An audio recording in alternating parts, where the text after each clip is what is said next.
operacione nga veçet dhe në desanet e tjerët kemi ndihmuar ato, domethënë në pika të ndryshme. Kishëm besim që angazhimi i tij në mbrojtje të Rahovecit dhe përgjegjësia që u dha atij si komandant për mbrojtje të Rahovecit do ta kalonim me lehtësi. Në këto momente ishim shumë të kënaqur pasi që në anën tonë kishim një epror të lartë të Ushtrisë Shërlimtare të Kosovës, i cili mori në drejtim operacionin dhe menjëherë Agim Qelaj hapi harta topografike dhe na i dha detyrat. Mua më orientojnë pjesën ka bunkeri, ku ishte në pjesën e majtë, ndërsa i merrin pjesën e djathtë dhe fillojnë menjëherë të krijojmë qiell dhe zjarri dhe të ndërtojnë pozicione të reja. Në betejën e Rahovecit morën pjesë njësit i Qelikut, njësit i Lumit, njësit i Pllumave, njësit i Artit, ushtarët e 500-shit Drenosit Zatriqit, njësit i Lisave të Soarekës, edhe ishin në ndihmë në erdhën edhe njësia speciale nga Drenica.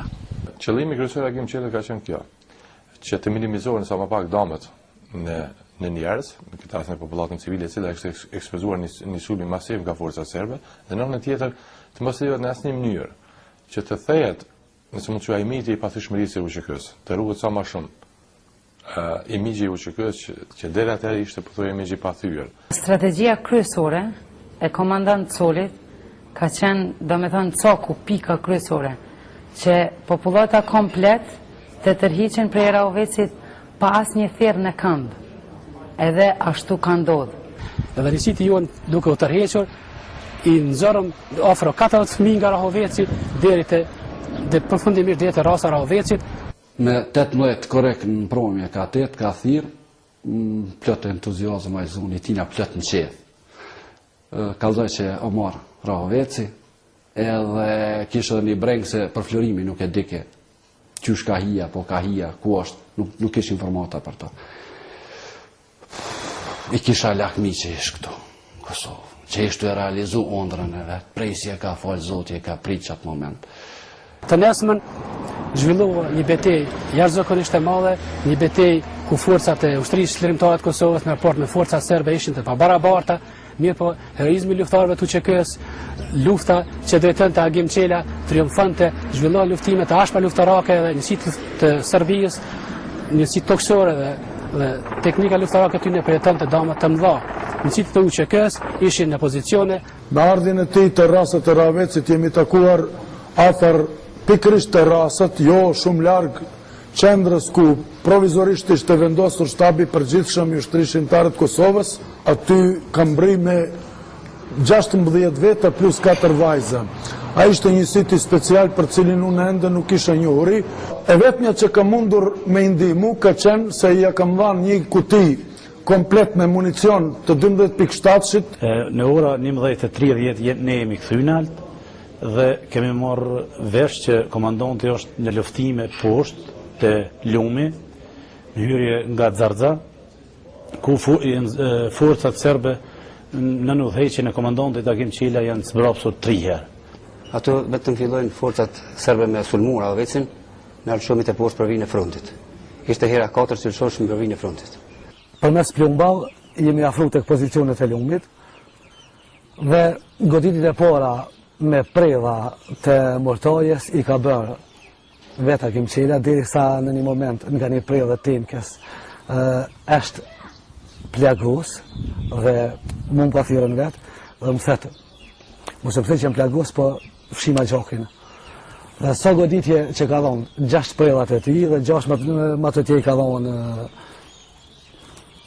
një luftetar me Njuf Kenhansin, në Sret Krasniqi, derisa janë harxhu të gjitha predhat. Ne kemi qëndruar aty në komandën e tij. Kemi vazhdu të poshtë dhe plumba pa rreshtu, kur bjen shi ka ra plumba mbi neve.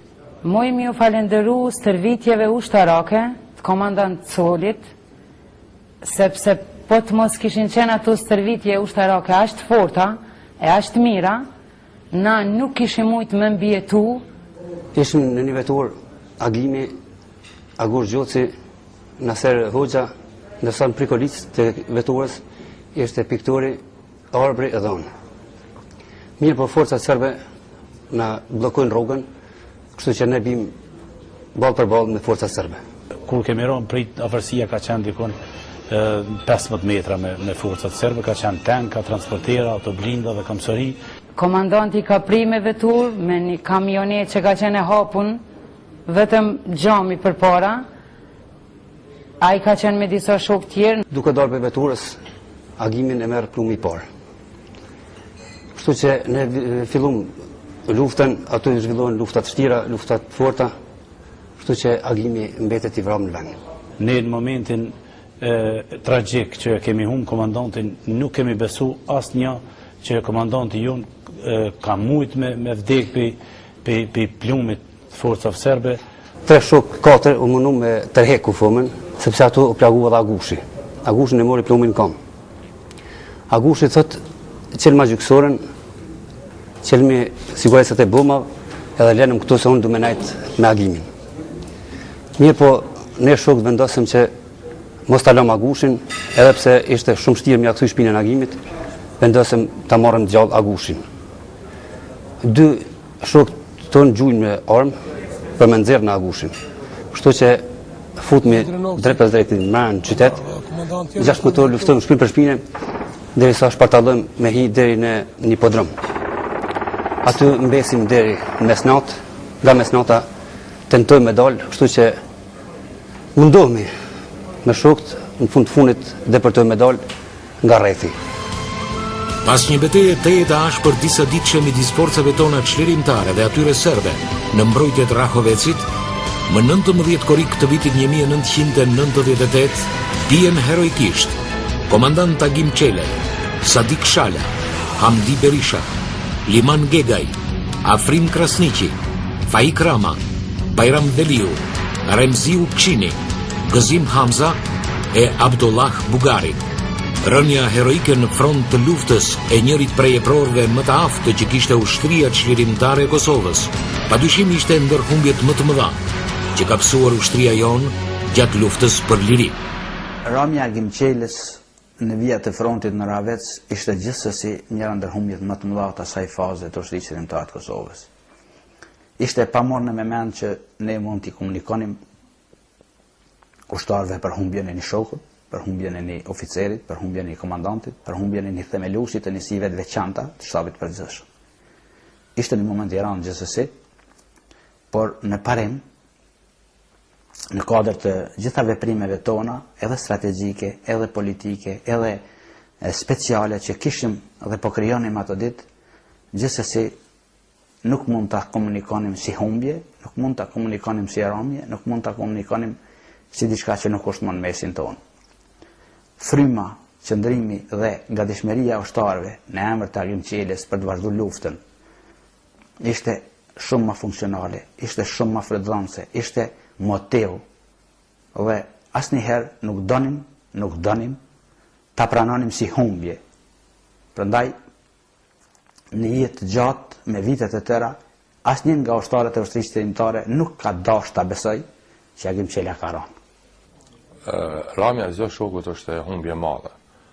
Mirë po, ramja Agim Qelës është ramje shumë e hershme, për faktin se në momente më kritike ku a dashte UÇK ka pas nevojë të ketë një agim që ka pas edhe shumë agime atje, po përgjithsisht Agim Qelën, për faktin se jam i bindur që po mos ndodhte ajo që ndodhi në Ravec, vrasja Agim Qelës atje, sigurisht jam shumë i bindur që ushtria çlirimtare e Kosovës në aspektin profesional do të ishte shumë fish më e përgatitur. Ramja e agimit për mua ka qenë një goditje dhe shpirtore, dhe shoqërore, dhe profesionale. Po jo që për mua, po për gjithë UÇK-n. Se ishte një goditje për mua, ishte një goditje dhe krahut tim djathtë të cilët kishe në atë kohë si profesionist, jo që unë, po edhe shtabi i përgjithshëm në atë kohë. Dhe nuk ishte humbje vetëm për familjen e Agim Qelës, ishte humbje për shtabin e përgjithshëm, ishte humbje për ushtrisë çlirimtare të Kosovës, ishte humbje e madhe për realisht për luftën që po bëhej në Kosovë. Ishte një ushtarak që premtonte shumë.